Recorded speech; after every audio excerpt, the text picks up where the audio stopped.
Hey guys, it's Joel and welcome back to the channel. And today, well, pretty much the first sort of test drive of looking for my next daily. Today we're in something very special and let's get on the road.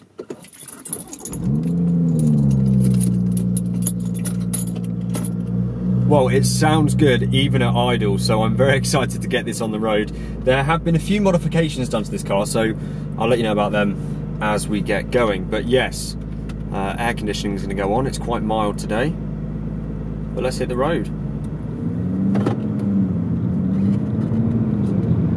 Okay then, so what are we in? We're in the BMW M240i, as you've seen.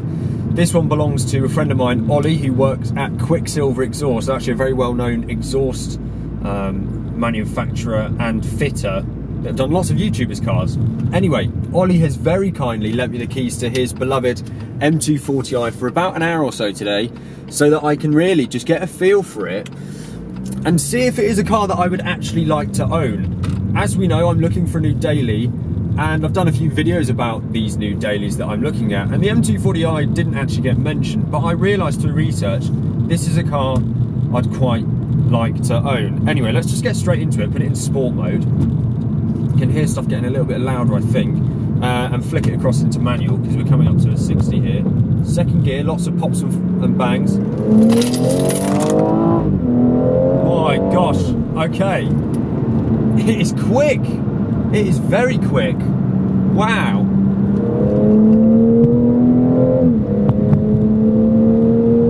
Okay, I'm actually shocked. I am shocked. I drove an M2 a fair while back and I don't remember it pulling like that. I mean, it must have done. So this car is not a manual, as you can see. This is the ZF 8-speed gearbox, which I've only heard fantastic things about. And there, when I was upshifting, it did just feel like a DCT or like a dual clutch transmission of any kind. It's pretty instantaneous. 8th gear now, 70 miles an hour, under 2,000 RPM. It's very civilised, very quiet. I've got cruise control, I believe, if I want it. Heated seats, a nice screen up here. It is a really nice place to be, and as I was saying to the owner off camera just now, black exterior with red leather interior is probably my favourite combination, and if anything, the one that I would go for. It's just beautiful, actually.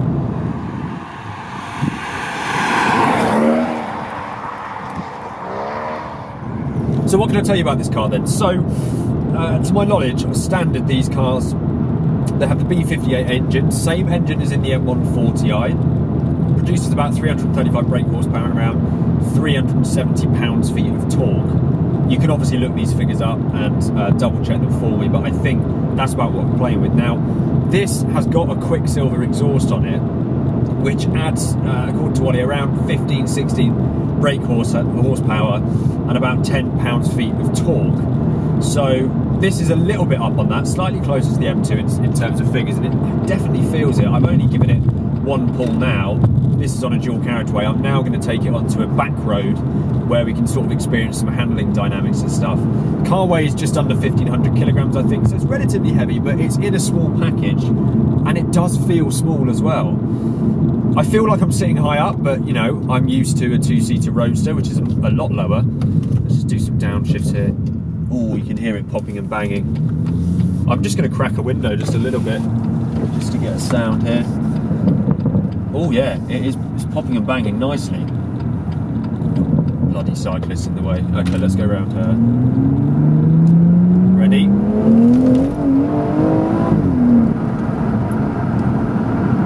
I like that. I do like that a lot. The other thing I should mention is that the Quicksilver exhaust on this M240i is valved. Not only that, but it's controlled using an app on your smartphone, like so. Very, very cool.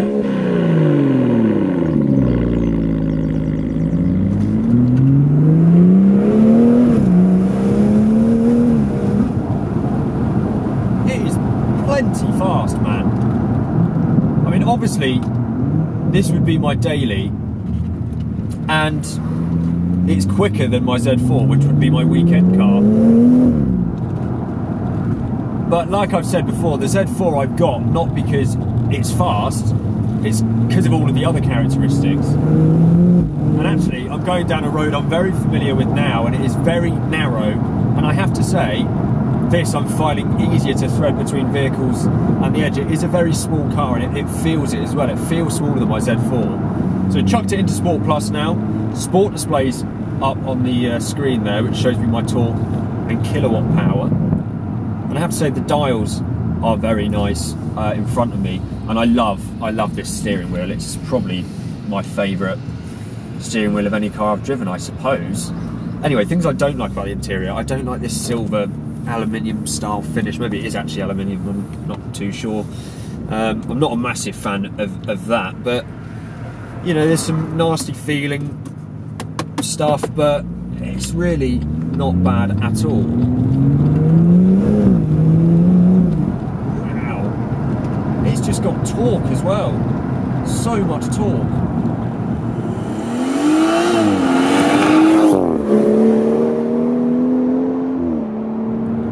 So one of the reasons I really wanted to drive this M240 is, you know, I knew it was going to be fast, I knew it was going to be a good car all round. I still haven't really tested the grip yet, but my main issue and thing I wanted to know, and I could only really get from driving it for myself, is like, is it exciting enough?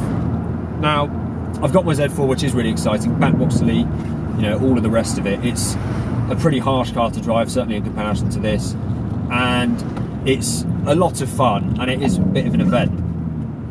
However, I want my daily to be a bit more comfortable. I want it to be more usable, effortless, this, that and the other, but I don't want it to be completely dull. So I wanted to get behind the wheel of one of these to just see. I knew it was going to be super fast, but is it dull? Is it something I would actually be excited still to drive? And from first impressions, yes. Certainly if it sounded like this and went like this, I think I would still find it exciting to drive it. Now, it wouldn't take anything away from the Z4 because it's not a roadster, and it still doesn't sound the same as that. But yeah, from first impressions, I think this would be exciting enough, actually. And I remember, I feel like this is more exciting than the M2 I drove from what I remember. But yeah, it's hard to say because that was a little while ago now. So unfortunately, I seem to have found myself in a lot of traffic. Let's just listen to first gear.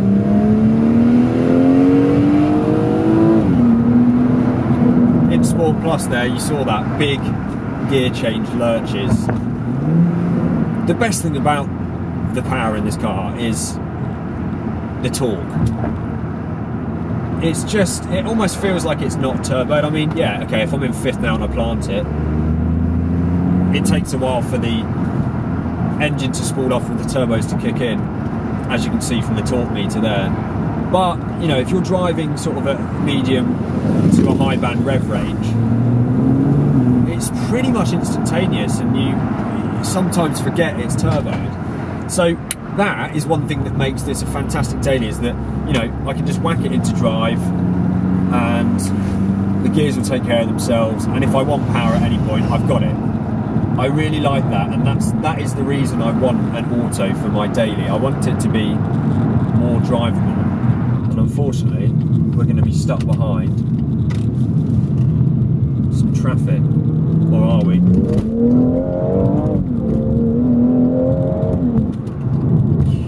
Well, that was not difficult to do. That was not difficult to do. I was past those cars at lightning speed. So there is one sort of arch nemesis to the M240i, I mean apart from the M2, is the M235i. Now, they're actually so close in terms of power. The M235i, to my knowledge, uses the N55 block, which is different to this, a much older block. But it produces almost the same power. And let's just go past these guys here. Fourth gear. Unbelievably quick, this car. Wow, oh my days, it really is very fast.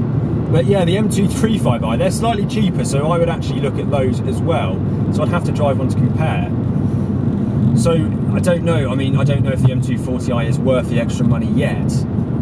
It's obviously the B58 engine, which is newer, produces more torque, and is very much loved in the M140i. So I would have to decide between those two, really. M2's a little bit too much of a stretch for me, I think, and also if I'm going to get an M6 as well, I think that would take away from the M6 somewhat, having an M2 as my daily, essentially the best car in the garage. But we're on some twisties now. It's going to get a little bit dark, but hopefully I'm going to be able to get a feel for the handling, although we are coming up now to another slow moving car and van. We'll try a third gear pull. I'm going to try and get around this van from Bulgaria, according to the number plate. We've got a nice straight here. It looks like we're clear. Are we clear still? Yeah, let's go for it. Oh, I just turned into Brian Padondi. Brakes are good. And yeah, it handles really nicely. Not much input is needed at high speed there through that corner. And you know what? I've got to watch my speed, because this car has a way of masking how fast you're really going. But look, any band of revs, any gear, it seems to just take off. I think that is the main theme that I'm going to take from today's video. Is it's fast, mate. It's super fast. So look, where does this leave me then? Because there's loads of cars I need to try out. I'm going to try out a Ford Fiesta ST. I want to try out a A45 AMG. An M235i or an M135i would be something to try out as well. There's lots of cars that I want to try as part of this series, looking for my next daily. So I would definitely, after driving this, like to see how Mercedes 380 brake horsepower or so all-wheel drive compares. I feel like it's just not going to feel as quick as this, because this, I've got it in Sport Plus, the traction is limited, and with rear-wheel drive, the back is sort of playing a little bit, and that just really helps to give it some character and make it feel fast. So I'd like to know how the A45 compares to this, because that was and probably still is my top runner for this next car, but I can't actually see how it's going to be any more fun than this.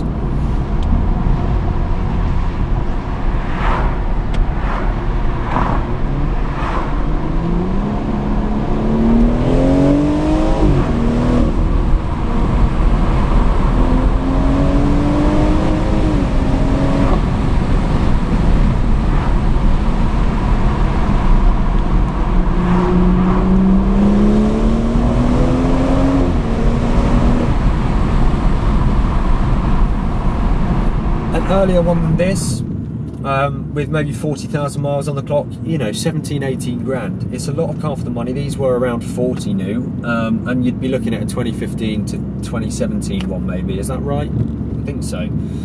So not really that old, 3 to 5 years old, and basically half what it was new. It's a lot of car for the money. It's in the same bracket as an A45. M235i's of similar sort of mileage can be found for 2 or 3 grand cheaper. So I wonder if it is worth that extra increase. Guys, in terms of other things to talk about, I'm kind of lost. I don't know. I hope this has been sort of interesting, but really what this has been is, you know, I've not had long with the car. It has just genuinely been a test drive. I'm getting in and feeling for myself more than anyone if this is something I could live with. And I have to say the answer, in short, is yes. I really like this car, and yeah, I mean, very quickly, this is pretty much at the top right now. It's the first car I've driven, obviously, as part of this series, but it's going to take some beating. So, yeah, so guys, look, before I go, we've got a tunnel coming up, so we'll go for a big blast through the tunnel, let you guys hear this exhaust a little bit better, and then we'll wrap today's video up. I guess the only other talking point really is the way this car looks. Now, as I mentioned at the start of the video, I love how it's just a really squat, small package. I think it's quite a cute looking car, and I think this car in particular has had some cosmetic mods done. It's had the Motec stance, which I think is 20 or 25mm lowering. It did have spacers, although this car is slowly being reverted back to stock because it is going up for sale very shortly.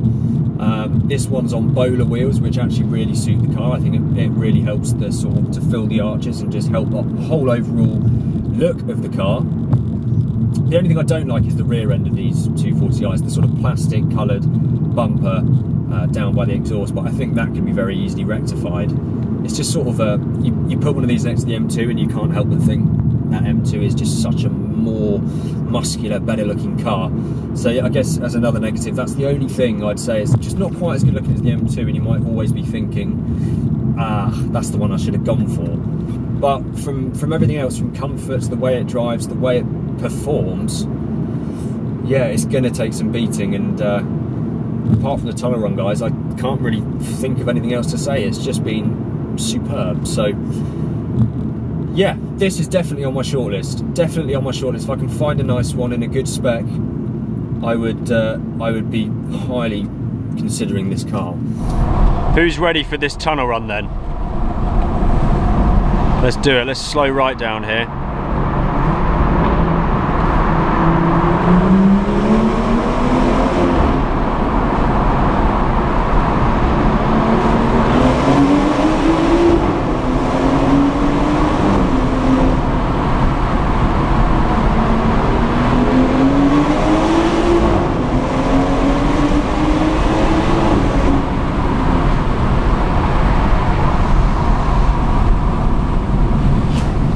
As if by magic, after all that fun, we're back in 8th gear, 70 miles an hour on the motorway, and just silence, just a tiny bit of noise from outside. But this car is great at being a brute when you want it to be, but then just toning it down and becoming something that you just want to cruise or go to work in, which is exactly what I want. So in summary, and that is so funny, Ollie's just turned up at exactly the same time as me. In summary, the car, I can't fault it. I love this car a lot, and I would definitely consider it as part of my next car. So big thanks to Ollie for letting me use this today. And yeah, I keep repeating myself, but it's good. It's good. It's really good. I want to get behind the wheel of one again, and who knows, maybe the next time I do, it'll be mine. So let's see. Anyway, guys, thank you so much for watching. I hope you've enjoyed this. Let me know what other cars you'd like to see me test drive on this series, and I'll try my best to arrange them for you. It's not always possible with insurance and things like that, but today it was, thankfully. So yes, big thanks to Ollie, who works at Quicksilver. Make sure you check out Quicksilver Exhaust, actually, if you haven't already. They work with some unbelievable cars, so I'll leave a link down to their Instagram below. Other than that, thank you guys so much for watching, and I'll see you very, very soon.